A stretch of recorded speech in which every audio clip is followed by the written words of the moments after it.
Good morning বন্ধুরা, কেমন আছো সবাই? আশা করছি ভালো আছো।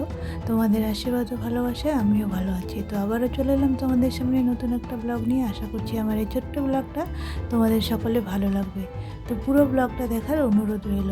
তো বন্ধুরা, এখন বাজে সকাল 10টা। তো আমি আজকে ব্লগটা এখন থেকে স্টার্ট করলাম।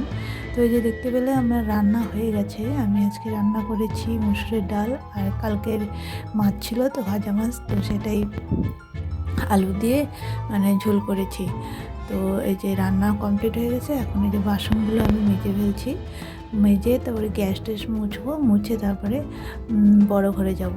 তো আজকে আমি একটু ব্লগটা অন্যরকম করে শ্যুট করেছি। তো আজকে তোমাদের সঙ্গে আমি বিছানা তোলাটা আর ঘর মোছাটা শেয়ার করব না, কারণ রোজই ওগুলো তোমাদের সঙ্গে শেয়ার করি। তো তো একটু ব্লগটা একঘেয়ে হয়ে যাচ্ছে। তো আজকে একটু অন্যরকম করার চেষ্টা করেছি।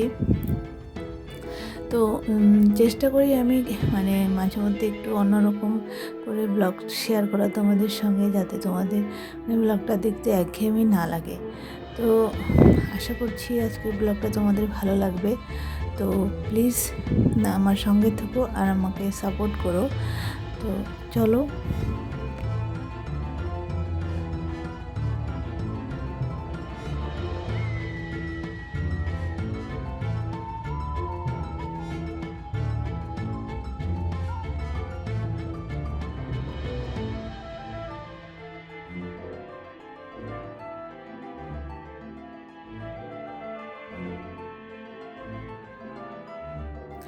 তো এই যে রান্নাঘরের কাজ আমার কমপ্লিট হয়ে গেছে।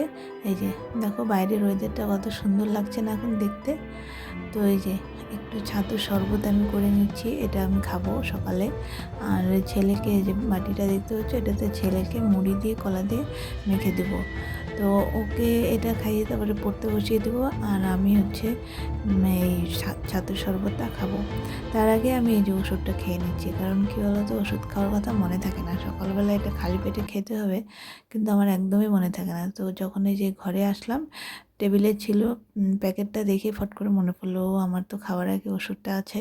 তো সেটাই খেয়ে নিলাম। খেয়ে নিয়ে যে এখন ছেলেকে মুড়ি দিয়ে কলা দিয়ে মেখে দিব, তারপর ও খেয়ে নেবে।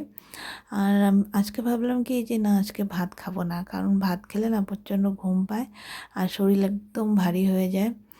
আর এই যে এমনি দুদিন থেকে যে ওষুধগুলো খাচ্ছি না, শরীর একদম কেমন যেন দুর্বল দুর্বল মনে হচ্ছে, যেন তো কোনো কাজ করতে ইচ্ছে করছে না। তো আজকে ভাবলাম যে থাক, ভাতটা খেলে আরও ঘুম পাবে, কোনো কাজ করতে ইচ্ছে করবে না।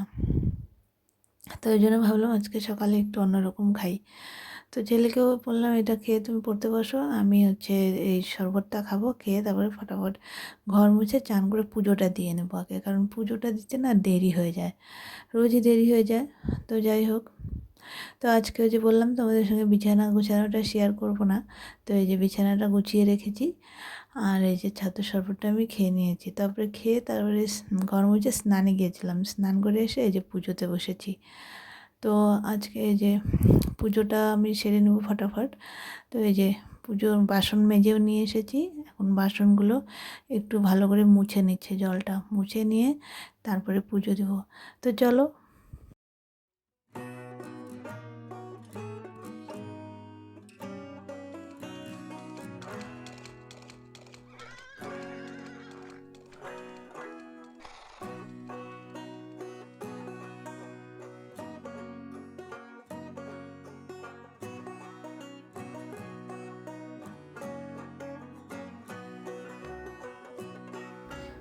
তো এই যে আমার পুজো কমপ্লিট হয়ে গেছে। তো এখন একবারে তোমাদের সামনে এলাম, এখন বাজে বিকেল 5:30। তো আমি ওই যে জামা কাপড়গুলো বাইরের থেকে তুলে নিয়ে এসে সেগুলো ভাঁজ করছি। আর দুপুরে পুজো দিয়ে দুপুরে খাওয়া দাওয়া করে না আমিও একটু ঘুমিয়েছিলাম, আমার ছেলেও ঘুমিয়েছিল।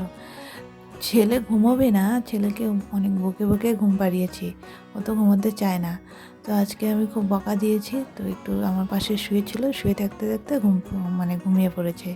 তো যাই হোক, আমি এখন উঠলাম, উঠে যে বাইরে থেকে জামা কাপড়গুলো নিয়ে এসে এগুলো ভাঁজ করছি। ভাঁজ করে তারপরে ঘরটা ঝাড়ু দিব, দিয়ে তারপরে সন্ধ্যাটা দিব। 5:30টার বেশি বেজে গেছে। তো যাই হোক, আর যদি জল আসে তো জল ভরবো। আর এই যে এখানে আমি জামা কাপড়গুলো রাখি, দেখো এটা মানে এই মানে সেটা মানে এটা প্লাস্টিকের, বুঝছো তো, মানে মানে দুটো দুটো পাল্লা আছে, ঢেকে রাখা যায়, জামা কাপড় ভিতরে রেখে ঢেকে রাখি দরজার মতো। তো সেটা আর কি মানে মানে খুলে যায় একটুতে, না খুলে যায়। আর ওই যে উপরে বাস্কেটটা দেখতে পাচ্ছ, ওটাতে আমার ছেলে জামা কাপড়গুলো রাখি। তো বন্ধুরা, এই যে এখন রাত্রি 10:30 বাজে, আমি রান্নাঘরে চলে এসেছি রাত্রে রান্না করব বলে। তো রান্নাঘরে এসে দেখলাম মানে বেসিনে অনেক বাসন রয়েছে। তো সেই বাসনগুলো আমি মাজছি। তো অনেক বলতে ওই যে দুপুরে খেয়েছিলাম তো দুটো থালা, তারপরে বিকেলে আবার চা খেয়েছিলাম, সেই চার বাসন ওগুলো না মাজিনি তখন, আর ইচ্ছা করছিল না। তো এখন ওই যে রাত্রে রান্না বসানোর আগে বাসনগুলো আমি মেজে নিচ্ছি। আর তোমাদের বলি, আমার ওই যে বেসিনের কলে এখন জল আসে, আগের মতো আর অত সমস্যা হচ্ছে না, বুঝছো। কারণ ওই যে আমার হাজব্যান্ড মানে কি একটা নষ্ট হয়েছিল, সেটা ঠিক করে দিয়েছে। তো তারপর থেকে মানে ট্যাঙ্কিটা ভরে না, ফুল হয় না, মানে হাফ ট্যাঙ্কি পর্যন্ত জল ওঠে। তো সেটা দিয়ে মানে সবার ওই যে বাসন মাজা টুকটাক কাজ হয়ে যাচ্ছে, তো সবাই করছে। তো ওই জন্য আমারও আর সেরকম অসুবিধা হচ্ছে না। বালতিতে করে জল এনে দেখিয়েছো তো আগে কীরকম অসুবিধা হতো, তো সেই প্রবলেমটা এখন আর নেই। তো এখন বাসন মাজাটা হয়ে যাচ্ছে বেসিনের কলে। তো চলো আমি বাসনগুলো মেজে নিই।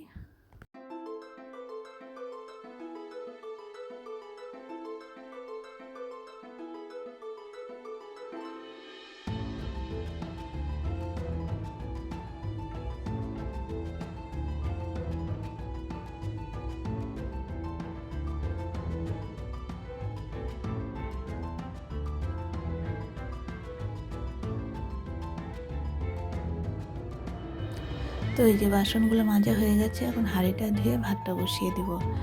তো ভাতটা বসিয়ে তারপরে আমি কী করবো বলো তো, আজকে আবার ওই যে টাইম কলের জল মানে টাইম কলে জল আসেনি, মানে জলের সমস্যা মানে শেষই হতে চায় না মনে হচ্ছে। সকালেও জল আসেনি জানো তো, তো বিকেলে ভাবছি জল আসলে বিকেলে ভরবো, বিকেলেও জল আসেনি। তো ওই যে 1 ড্রাম জল ছিল, তো সেটাই আর কি ভরছি। আর এদিকে আমার ভাতের মানে এই ভাতটাও মানে হয়ে যাচ্ছে প্রায়। তো এই যে জলগুলো মানে বোতলে ভরে নিচ্ছি, কারণ ওই ড্রামে থেকে তো আর খাওয়া যাবে না, বোতলে ভরে নিয়ে খেতে হবে। তো যাই হোক, জলগুলো ভরে নিয়ে তারপরে ভাতটা নামিয়ে নিব। তারপরে আমি হচ্ছে মানে কী তরকারি করব সেটাই ভাবছি। তো চলো জলগুলো আগে ভরে নিই।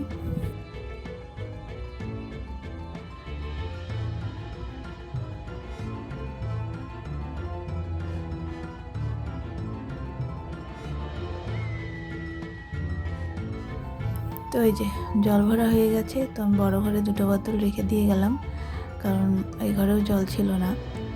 আর এই যে এই জিনিসগুলো দেখছো উল্টাপাল্টা করেছে কি বলো তো, অনু আমার ভাসতে এসেছিলো, হ্যাঁ অনু বুড়ি। তো সেই এই যে কাজগুলো করে ধুয়ে গেছে, তো এখন আমি এগুলো গুছিয়ে রাখছি, কারণ এইভাবে উল্টো পাল্টা করে মানে রেখে দিয়ে গেছে, এভাবে তো আর রাখা যাবে না। তো আমি ঠিকঠাক করলাম, করে এই যে এখন এই যে তরকারি করছি। তরকারি কী করব, তো এই যে ডাল চচ্চড়ি করছি, বুঝছো। ডাল চচ্চড়ি করব, এটা হচ্ছে এইখানে সম্বার দিয়ে করে হালকা ভেজে নিয়েছি, ভেজে নিয়ে তারপরে প্রেশার কুকারে বসিয়ে দেব। প্রেশার কুকারে বসিয়ে সিটি দিয়ে তারপরে নামিয়ে নেব। তো এই হচ্ছে রাত্রে আমাদের ডিনার। তো চলো আজকের ব্লগটা এই পর্যন্তই। সবাই ভালো থেকো, সুস্থ থেকো, দেখা হচ্ছে আবারও নতুন একটা ব্লগ নিয়ে। টাটা আর গুড নাইট।